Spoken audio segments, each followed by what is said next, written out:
শ্রুতি, নজর রাখতে হচ্ছে মধ্যম গ্রামের যে খবর। মধ্যমগ্রাম বয়েজ স্কুলের সামনে বিস্ফোরণ।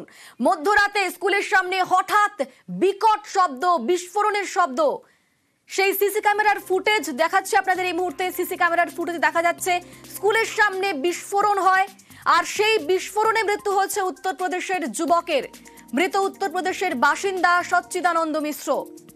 বিস্ফোরণে উড়ে যায় যুবকের ডান হাত। যে সিসি ক্যামেরার ফুটেজ দেখছেন আপনারা, গতকাল মধ্যরাতে সেই স্কুলের সামনে হঠাৎই বিকট শব্দ এবং সেখানেই বোমা বিস্ফোরণ হয়, আর সেই বিস্ফোরণে মৃত্যু হয়েছে উত্তরপ্রদেশের বাসিন্দা। আমাদের সঙ্গে এই মুহূর্তে সরাসরি রয়েছেন প্রতিনিধি জিয়াউল। জিয়াউল, প্রথমে তোমার থেকে জানতে চাইবো যে এই যে বিস্ফোরণ হলো তার বেশ কিছুটা সময় কিন্তু পেরিয়ে গেছে সেই ঘটনার, এখনো পর্যন্ত পুলিশের তদন্ত থেকে কি আপডেট উঠে আসছে? বিস্ফোরণটা হলো কিভাবে?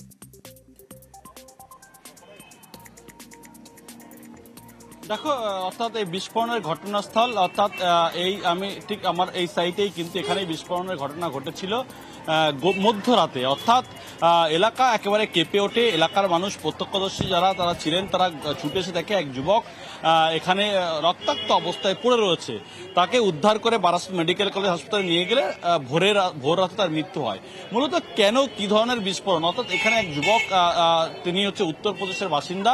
এই যুবক ঠিক এখানে, অর্থাৎ এই যে প্লাস্টিকের যে কালো প্লাস্টিক রয়েছে, এর নিচেই কিন্তু এই রবীন্দ্র মুক্ত মঞ্চের যে চেয়ার সেখানে ছিল এবং সেখানেই বসেছিল এবং তারপরে বিকট আওয়াজ হয় একদম উড়ালপুলের নিচেই।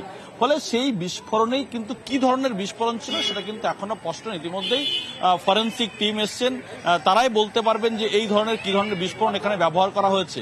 কিন্তু এই যুবক কেন এখানে এলেন, একেবারে আমরা সেই বিষয়ে আসবো, তবে তার আগে প্রত্যক্ষদর্শী এবং পুলিশ কি বলছে তাদের বক্তব্যটা শোনাই একবার। আমরা দোকানে আছি, একটা টোটো এরকম দাঁড়িয়ে আছে, ভদ্রলোককে জিজ্ঞাসা করছে চৌমাথায় যাবে, হিন্দিতে বলছে সব, এবং আগোছিল চেহারা একটা অন্য টাইপের। এটা হচ্ছে 12:15-20 ঘটনা।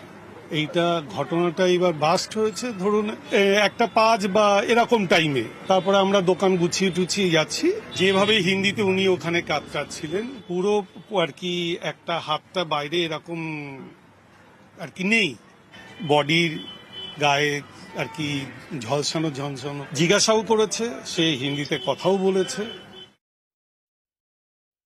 ওনারা কি কি নিয়ে গেলেন সেটা ওনারা জানালে বলবো, ওরা উনি বলবেন না যতক্ষণ না বলবেন।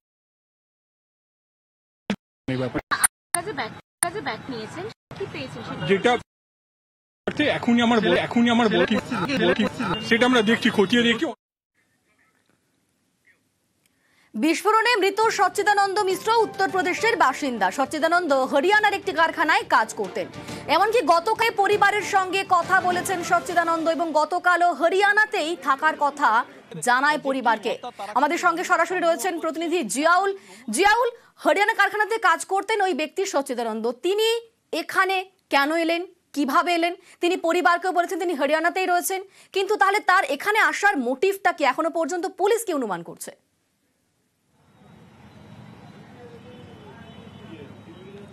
দেখো, পুলিশ যেটা মনে করছেন, অর্থাৎ এই যুবক তার পরিবারের সঙ্গে যেটা কথা বলে জানতে পেরেছে, এই যুবক উত্তরপ্রদেশের বস্তি এলাকার বাসিন্দা এবং বছর 4 ধরে সে হরিয়ানার একটি কারখানায় কাজ করতেন এবং পরিবারের সঙ্গে দুদিন আগেও কথা হয়েছে তিনি হরিয়ানার কারখানায় কাজ করছেন, এমনটা তার পরিবার দাবি করছেন।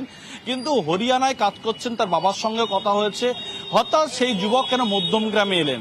অর্থাৎ মধ্যম গ্রামের সেই যুবক আসার এই যে দীর্ঘ পথ তিনি এলেন এবং তারপরে এই ঘটনাস্থলে বিস্ফোরণের ঘটনা। ফলে এই যুবক তাহলে কি এখানে কিছু দিতে এসেছিলেন এবং সেই জিনিসটাই কি এখানে বিস্ফোরণ ঘটেছে?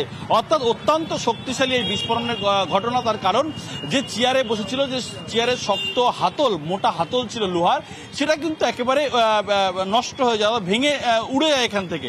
এবং এখান থেকে প্রায় না হলেও প্রায় 30 থেকে 40 ফুট দূরে, অর্থাৎ একেবারে মধ্যমগ্রাম হাই স্কুল রয়েছেন, সেই হাই স্কুলের যে নোটিশ বোর্ড রয়েছে, সেই নোটিশ বোর্ডের ধারে যে অর্থাৎ কাঁচ দিয়ে সে আটকানো ছিল সেই নোটিশ বোর্ডের কাজও কিন্তু পুরোপুরি নষ্ট হয়ে যায়। তার কারণ এই যে বিস্ফোরণ এবং সেই বিস্ফোরণের প্রতিঘাত এতটাই শক্তিশালী ছিল, ফলে সেখান থেকে প্রায় 40 ফুট দূরেও কিন্তু সেই কাঁচ ভেঙে যায় এবং দেয়ালে একাধিক এই যে বোমা বিস্ফোরণ হয়েছে তার সেখান থেকে স্পিটার এসে একেবারে এই দেয়ালে কিন্তু একাধিক জায়গায় সেই ক্ষত চিহ্ন দেখা যাচ্ছে। কিন্তু কেন সেই যুবক এখানে এলেন, তার কারণ তার তো থাকার কথা ছিল অর্থাৎ হরিয়ানায়, সেখান থেকে কেন এলেন সেটাও কিন্তু তদন্তকারীদেরকে ভাবাচ্ছে। এবং এই যুবক অর্থাৎ তার যে বিস্ফোরণের ঘটনা, অর্থাৎ সেই ঘটনায় তার ডান হাতের একটা অংশ কিন্তু উড়ে গেছে এবং পেটের একটা অংশ অনেকটাই ক্ষতিগ্রস্ত, অর্থাৎ নাড়িভুড়ি বেরিয়ে গেছে, এমনটাই পুলিশ সূত্রে খবর। এবং সেই যুবককে উদ্ধার করে হাসপাতালে নিয়ে গেলে ভোর রাতে তার মৃত্যু হয়। কিন্তু এই যুবক কেন এলেন সেটা কিন্তু এখনো সেই প্রশ্নই খুঁজছেন তদন্তকারীরা। ইতিমধ্যেই ইতিমধ্যেই ফরেনসিক টিম সেখানে গিয়েছিল, এমনকি এনআইএ তারাও কিন্তু গিয়েছিল। সেখান থেকে কি আপডেট পাওয়া যাচ্ছে?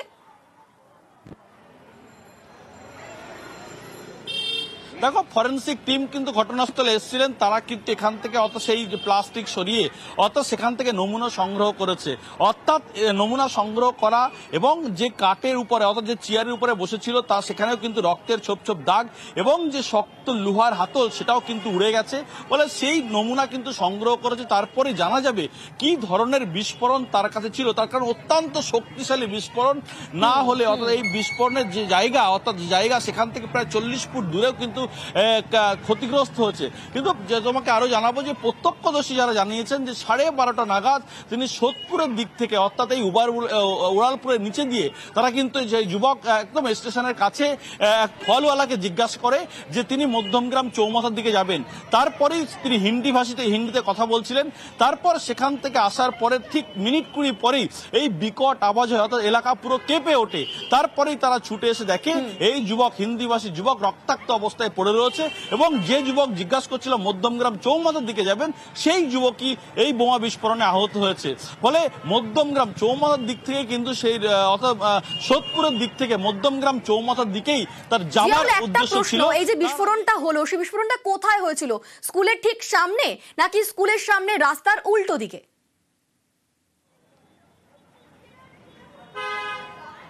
একদম দেখো, একদম আমার ঠিক বাঁ সাইডে, অর্থাৎ এই মাত্র 10 থেকে 12 ফুটের রাস্তা, তার পাশে রয়েছে মধ্যমগ্রাম উচ্চ বিদ্যালয়। এই বিদ্যালয়ের একেবারে সামনে অর্থাৎ এই যে স্কুলের যে পাঁচিল সেখান থেকে মাত্র 10 থেকে 12 ফুটের রাস্তা এবং তারপরেই রয়েছে রবীন্দ্র মুক্ত মঞ্চ। সেই মঞ্চে যে একাধিক চেয়ার রয়েছে সেই চেয়ারেই কিন্তু বসেছিল এই যুবক। অর্থাৎ একেবারে এই যে বয়েজ স্কুল অর্থাৎ উচ্চ বিদ্যালয়ের সামনেই কিন্তু এই বিস্ফোরণের ঘটনা ঘটে। এই ঘটনার খবর পাওয়ার পরই যারা অভিভাবক বা যারা পড়ুয়া ছিল তারা কিন্তু অনেকে আতঙ্কে স্কুলে ভয়ে ছিল অনেকে। কিন্তু যে সিসিটিভি ফুটেজ সেখানে কিন্তু একদম স্পষ্ট যে বিকট আওয়াজ, তারপরে আগুনের ঝলকানি, তারপরে ধোঁয়ায় ঢেকে যায় পুরো এলাকা। ফলে বিকট আওয়াজ থেকেই কিন্তু এলাকা এবং তার থেকে সেই যুবক কিন্তু গুরুতর জখম হয়, হাসপাতালের পথে মৃত্যু হয়। কিন্তু সেই যুবক কেন হরিয়ানা থেকে সরাসরি এখানে মধ্যমগ্রামে দীর্ঘ পথ অতিক্রম করে এলেন? এবং যারা প্রত্যক্ষদর্শীরা জানাচ্ছেন যে এই যুবকের সঙ্গে একটা কালো ব্যাগ ছিল, সঙ্গে প্লাস্টিক ছিল। তাহলে কালো ব্যাগ বা প্লাস্টিকের মধ্যে কোনো বিস্ফোরণ ছিল? বিস্ফোরণ এখানে এসে রকম ভাবে অসংখ্য বিস্ফোরণ তার সাথে তদন্তকারীদেরকে ভাবাচ্ছে কার উদ্দেশ্যে, কেন তিনি এখানে এসেছিলেন। তার কারণ যে মোবাইল একটি পাওয়া গেছে এই যুবকের কাছ থেকে, সেই মোবাইলের সূত্র ধরে কিন্তু তদন্ত জানার চেষ্টা করছেন। একেবারে পুরো বিষয়টি খতিয়ে দেখা হচ্ছে, কেন সেই ব্যক্তি এখানে এলেন, কি কারণে, কি উদ্দেশ্যে, সেই বিষয়টাই খতিয়ে পুলিশ। এটা রাত 12টার পরে ঘটেল। সকালবেলা থেকে পুলিশ এসেছে, ডিএসপি এসপি সবাই এসেছিলেন, ওনারা ইনভেস্টিগেশন করছে। আমাদের সিসিটিভির ফুটেজ ওনারা নিয়ে গেছেন। তবে আমি আমার অভিভাবকদের আশ্বস্ত করতে পারি আমাদের স্কুল ক্যাম্পাসে কিচ্ছু হয়নি, একেবারে নিশ্চিন্তে থাকুন আপনারা। গতকাল রাতে একটা 5-7 নাগাদ একটা আওয়াজ শোনা যায়, এসে দেখি এখানে ব্যারিকেড রয়েছে, কিছু বাস করেছে। প্রশাসন সূত্রে জানা গেছে যে যার এটা ঘটেছে সে নিয়ে উত্তরপ্রদেশের বাসিন্দা। এটিএম লুট হচ্ছে, আপনারা দেখছেন সোনার দোকানে লুট হচ্ছে, আপনারা দেখছেন জামতারা গ্যাস এখন বিশ্ববিখ্যাত একটা গ্যাস। রাজ্যের প্রভারীরা এসে এই ঘটনা ঘটছে, আমরা প্রকৃত তদন্ত চাই। ঘটনা তো ঘটেছে, এখন পুলিশ অনুসন্ধান করছে, দেখছে, কিন্তু আমরা এটা ভাবতে পারিনি যে মধ্যমগ্রামে এই ধরনের ঘটনা ঘটবে। বুঝতে পারছি না যে কেন এটা হলো, কি কারণে কিছু জানতে পারা যায় না। কেউ বলছে ইউপির লোক, কেউ বলছে মুখের লোক। এই ধরনের ঘটনা মধ্যমগ্রামের মতো শহরে বাঞ্ছনীয় না। কি উদ্দেশ্য এসেছিল এটা তো বোঝা যাচ্ছে না। এটা আতঙ্কিত হওয়ার কোনো কারণ নেই। স্থানীয় পর্যায়ে অনুসন্ধান চলছে, পুলিশ অনুসন্ধান করে নিশ্চয়ই